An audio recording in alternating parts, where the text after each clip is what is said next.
the New York City Food and Wine Festival. It's in its second year, and there's a great guy named Lee Schrager who started the one down in South Beach, and so he brought it up north.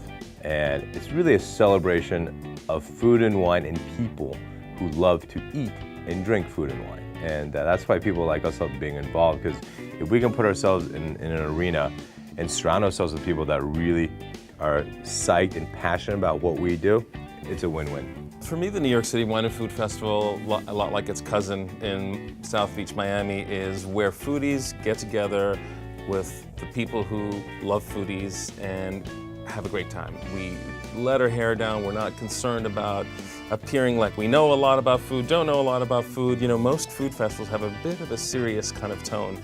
These do not, and that's why I love going to them every single year and why I hate it if I have to miss it. Two things I really look forward to doing at this festival. One is I love live demos. I love the interaction you get with live audience. When you do TV, there's 5 people in the audience and blah, blah, blah. It's not like a live demo. Live demo, you can get a reaction. You can crack a joke, and if it's a good joke, people laugh. So that's always good.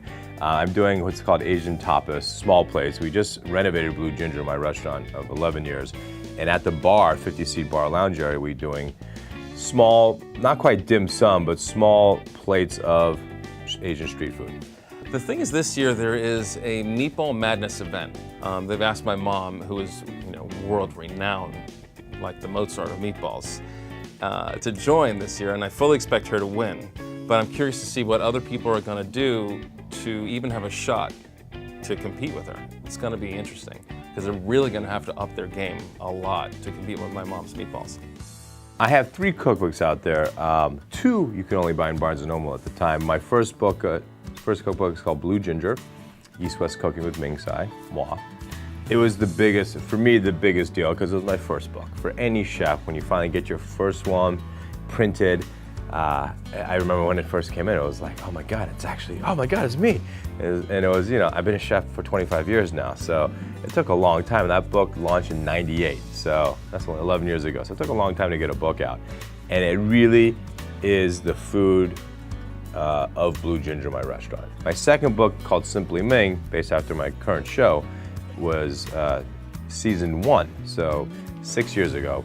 We came out with this book. And then the third book, quickly, was just actually a self-published book, because I had great photos and recipes done for taping season 3, Simply Ming, and it's a simple paperback. I love it though, it's 80 pictures, I think it's well done, and it's the book I go to for all the charities that, of course, were asked to give books. In January, should be January, I'm publishing a book that is healthy makeovers of America's favorite foods, and mostly downfall dishes like fried chicken, mac and cheese, nachos, those things. Basically addresses the notion, how can you eat healthy if the dishes that are healthy are not the dishes you want to eat? So instead of creating a bunch of healthy dishes from scratch, like most people do, I decided to find out what America loves to eat, take 150 of the most beloved dishes, regardless of their health value or not, and then make them healthy. And it's a lot easier than you think. The Goal of Cookbooks, it's not gospel. Our books are not gospel. They're hopefully a foundation for inspiration, that people will take it, says, I love that recipe, but I'm gonna add a little bit of my own culture, my own little flavor, my own little jalapeno or fish sauce or whatever it might be. The point of these books is that you don't have to live up to any standard that a chef has set on television. Whatever you can do is fine, because the good part of entertaining and cooking is the sharing of the experience with people.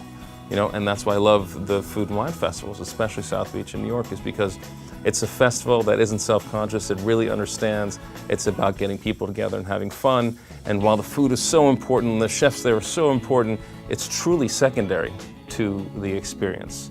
Because think about it, if you eat alone and you're eating great food, it's not that much fun, is it? It's about being with people.